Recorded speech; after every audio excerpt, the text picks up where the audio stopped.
Muhammad Bali from 7th Jinnah.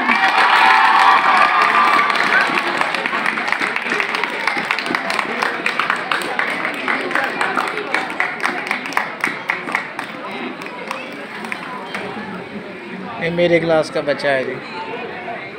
Second position Muhammad Asad from 8th Sayyid. और third position के लिए Muhammad Asadur Rahman from 7th Syed.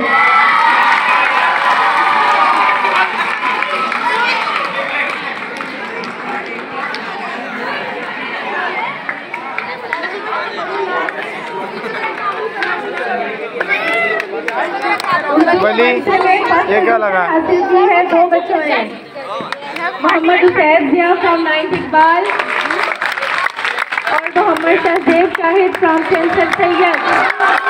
Big hand to both of them.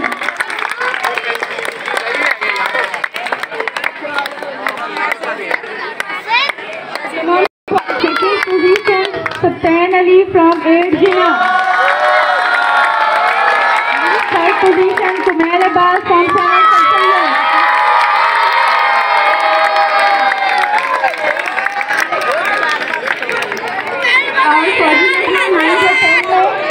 First position Ali Hassan from 10th Iqbal. Second position Mohammad Uzair Razak from 9th Iqbal.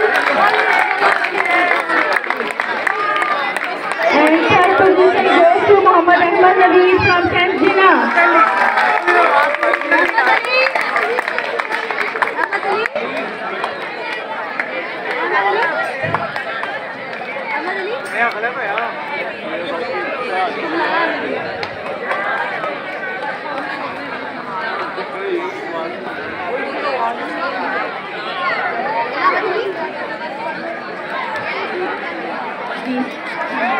Competition के बाद